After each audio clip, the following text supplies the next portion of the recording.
Zelensky told a joint news conference with von der Leyen that Russia had failed to capture the ruined eastern city of Bakhmut in time for the 9th of May, and voiced gratitude to Europe for military aid to help Ukraine fend off Russian invaders.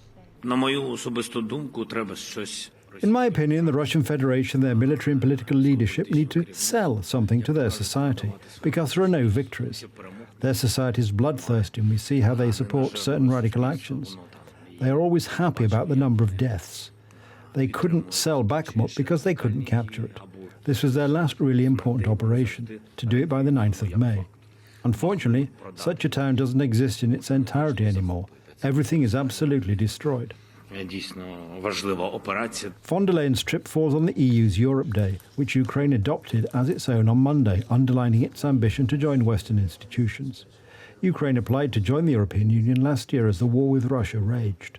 Zelensky said after talks with von der Leyen that he expected an 11th package of EU sanctions to be imposed on Russia soon, and that it should include powerful sanctions on Russia's atomic sector. He said he expected the EU summit in June would yield a positive appraisal of Ukraine's integration process. Despite the gestures of solidarity, Zelensky used the news conference to blast what he said were absolutely unacceptable trade restrictions imposed by some of Ukraine's neighbours, calling for strong European decisions to remove them.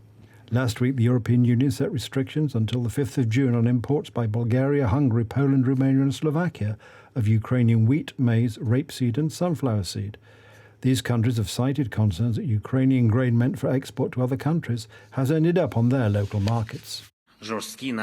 Harsh, even cruel, as for wartime protectionist measures from our Western neighbours can't help but disappoint, to say the least.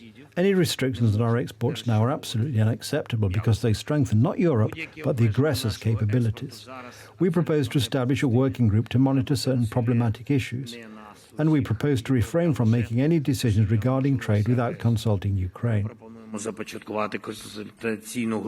The immediate priority now is that the grain transit goes seamlessly and at the lowest possible cost outside from Ukraine towards the European Union.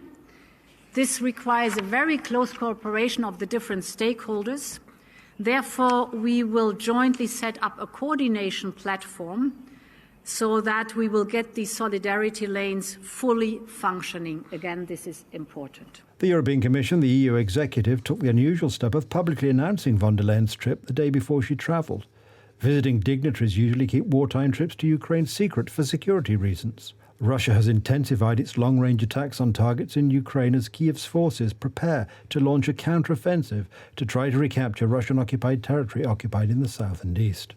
Russia launched at least 25 missiles overnight, with a large part of them aimed at the capital Kyiv, but nearly all of them were shot down, Ukrainian officials said.